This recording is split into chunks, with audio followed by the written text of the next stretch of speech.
자, 이제 곧 7월 달인데, 항상 여름철 신앙을 잘 관리해야 됩니다. 여름에는 일단 날이 덥고 막 그러기 때문에 사람이 지쳐요. 주중에도 막 지치고 땀 흘리고 그러면 이제 교회 오는 것도 힘들어요. 교회 오는 것도 힘들고 피곤해가지고 이 여름철에 보면은 대체로 이게 교회 생활, 신앙 생활이 좀 이렇게 많이 막 이게 뭐라 그럴까 확 무너지진 않아도 많이 느슨해져요. 그래서 여름철 신앙 관리를 잘해야 돼요. 그래서 왜 예전에 왜 교회 보면은 9월 달에 왜 부흥회를 왜 하는지 아세요? 여름철에 기도 안 하고 예배 빠지고 막 더우니까 그러니까 이제 교회들이 보니까 이제 여름철 거의 끝물에 오면 완전히 그냥 불신자가 돼 있는 거예요, 이게 완전히. 반이 불신자가 돼 있으니까 안 되겠다 싶어서 그래서 부흥회를 하는 거예요, 예전에. 그럼 이제 부흥회 한번 해서 불 붙여갖고 가을까지 갔다가 또 겨울에, 이제 그렇게 해요. 그게 다 이유가 있어요. 이게 사람이, 이 몸을 벗어날 수가 없어요, 우리가. 그래서 내가 영적으로 막 산다고 하지만 몸을 무시할 수 없어요. 그래서 여름철에는 이렇게 수분 섭취 많이 하고 최대한 지치지 않게. 그래서 교회를 오는 게 힘들거나 막 이렇게 벅차면은 그게 바로 이제 이게 계절 탓이구나. 근데 그게 이제 기도가 막 줄어들고 막 예배를 소홀히 하게 되면 그게 진짜 신앙이 침체해버려요. 그래서 그게 참 무서운 거예요. 그래서 이렇게 주일날에도 성경 공부 끝나면은 좀 이렇게 쉬세요. 이렇게 좀 푹 쉬시고 이렇게 좀 몸을 좀 이렇게 편안하게 하세요. 물도 좀 이렇게 드시고. 자, 우리가 이제 4장 1절을 보니까 그리스도께서 육체의 고난을 받으셨으니 너희도 같은 마음으로 무장하여라. 이는 육체로 고난을 받은 자는 누구나 죄에서 단절하였으니. 그러니까 지난주 수요일 날 말씀이 이 부분에 해당됩니다. 예수님께서 고난을 당하셨는데 그 육체의 고난을 당하신 거예요. 육체. 그래서 예수님이 진짜 육체의 아픔, 고통, 이로 말로 다 할 수 없는 고통을 예수님이 직접 겪으셨어요. 그러니까 우리의 죄를 처리하시는 방식이 근본적인 건 영적인 건데 문제는 예수님께서 그 성육신 하시는 몸이 또 고통을 받은 거예요. 채찍에 맞죠. 막 피 흘리고 그냥 무거운 그 십자가 무거운 그걸 또 들고 올라가야 되고 막. 그러니까 예수님의 그 당하신 육체 고통은 정말 큰 고통이란 말이에요. 그러니까 우리가 그리스도의 고난이라 해가지고 자칫 영적인 고난만 자꾸 생각할 수가 있는데 그게 아닙니다.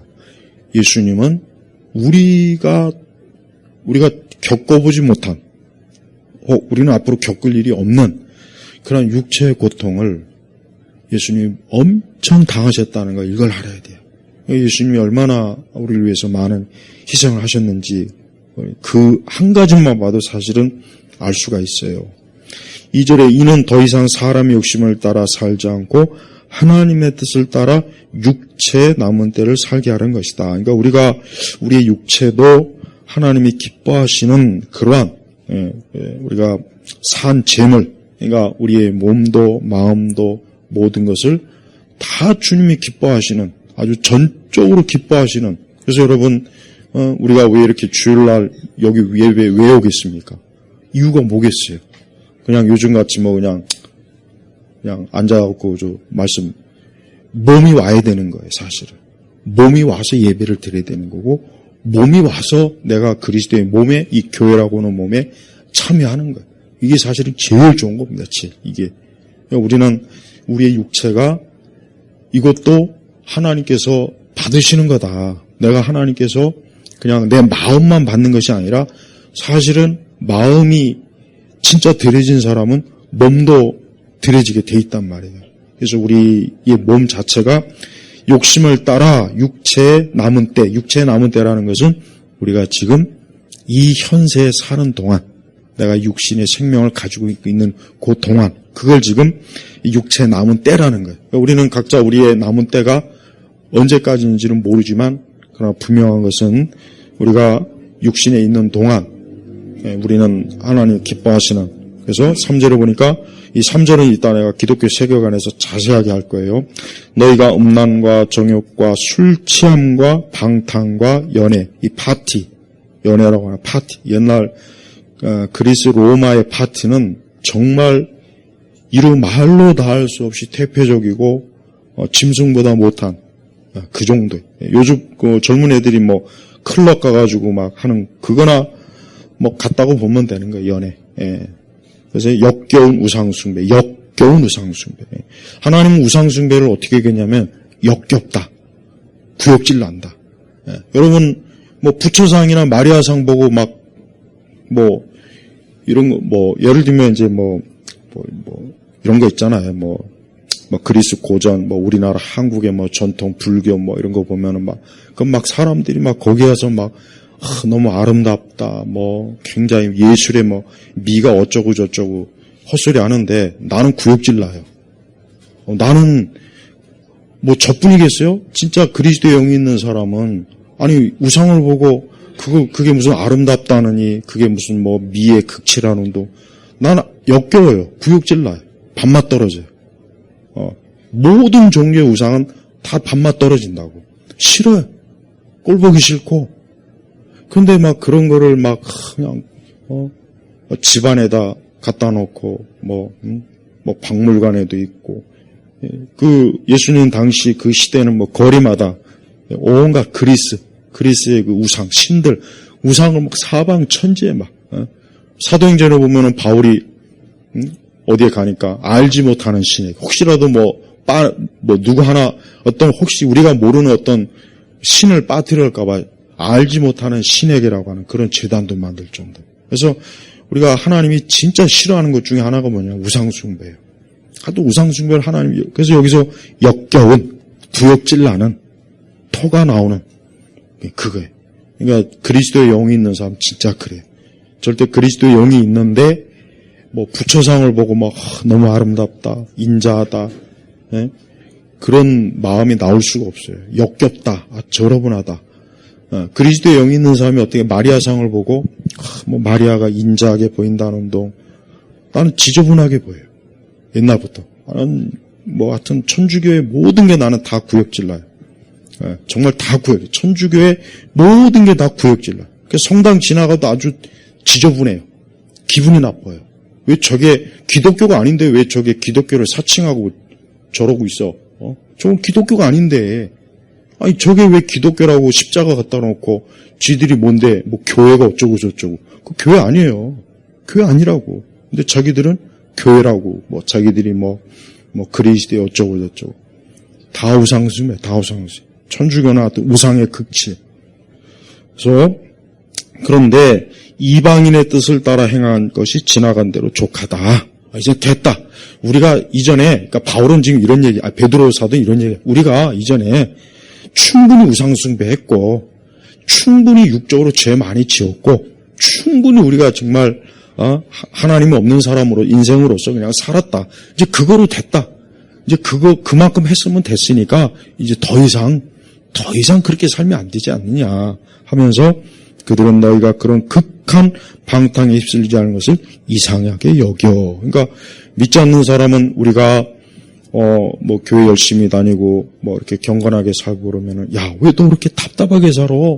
야, 좀 즐겨야지. 야, 너도 좀 이렇게 인생을 재밌게 살아. 야, 한 번 사는 인생인데 좀 재미 좀 누려. 같이 좀 즐기자. 뭐 어차피 뭐 썩어 문드러질 육신 뭐 아껴서 뭐해. 그래서 굉장히 우리가 하나님 기뻐하는 대로 살면 그걸 굉장히 이상하게 여기잖아요. 진짜 왜 이렇게 사냐, 답답하지 않느냐, 언제 뭐 다 죽을 텐데 죽기 전에 실컷 좀 놀고 즐기고, 그러면 얼마나 좋으냐. 이게 세속적 인생관이란 말이에요. 지금 그 얘기를 하잖아요. 벌써 베드로 시대에도 벌써 2000년 전에도 이랬습니다. 지금도 그래. 지금도 똑같아요. 하나도 다를 바 없어요. 그래서 막 술, 방탕함, 뭐 그냥 온갖 것들을 막 하면서 이게 인생의 맛이 아니냐, 이게 인생의 뭐 즐거움 아니냐, 뭐 이렇게 사는 거지. 뭐 다른 거 있겠어? 그래가지고 막 그냥 근데 그렇게 하지 말라는 거예요. 왜 그러냐? 5절에 이게 무서운 거예요. 그들은 산 자, 죽은 자를 뭐라 했습니까? 심판하기 위하여 예비하시는 분께 사실대로 고하게 될 것이다. 그러니까 이 말씀 그대로 의미가 뭐냐? 이 다음에 모든 사람들은 살아계신 하나님 앞에 자기가 이 땅에서 했던 모든 것들을 어때요? 그대로 다 진술을 해야 돼요. 다. 나는 어떻게 살았고 어떻게 살았고 어떻게 했고 지금 그 얘기하는 거예요. 여기 분명히 그러잖아요. 이 예수님께 하나님께 사실대로 숨기지 말고 고하게 될 것이다. 저는 이 말씀 참 무서워요. 왜냐하면 그 살아계신 하나님 앞에 갔을 때 그 하나님, 물론 우리 믿는 성도들은 그리스도로 인해서 죄인의 모습으로 가질 않아요. 그러니까 우리가 절대 하나님의 심판대를 두려워하면 안 돼요. 왜? 하나님의 심판대를 두려워할 사람은 믿지 않는 사람이지 우리가 아니란 말이에요. 우리는 하나님 아버지예요. 우리는 구원자 되신 예수님에게 가는 거니까 오히려 더 기쁜데 지금 여기서 이 심판을 받는 사람 누구냐? 바로 믿지 않는 불신자들. 육체의 그 때를 자기 마음대로 그런 산 그 사람들. 그래서 얼마나 많은 사람들이 이 다음에 그 심판대 앞에 갔을 때 자기가 이 땅에서 육체에 있을 동안 했던 모든 것들을 다 하나님께 어때요? 진술해야 돼요. 거기선 거짓말할 수도 없고 숨길 수가 없어요. 그래서 여기서 보니까 사실대로 있는 그대로 고하게 될 것이다 그랬잖아요. 그러니까 다 그 앞에서 토해내게 돼 있다는 거예요. 우리 성도들이 왜 회개 왜 하냐? 우리가 물론 우리는 어떤 하나님의 그 심판이 우리에게 형벌의 심판은 아니에요. 우리는 그리스도께서 우리의 모든 죄를 대신 그분이 다 담당하셨기 때문에 우리가 형벌의 심판은 받지 않아요. 그러나 우리가 이 땅에 있을 동안 우리가 혹 죄를 졌거나 우리의 허물이나 우리의 잘못에 대해서는 어떻게 해야 됩니까? 꼭 회개해야 돼요.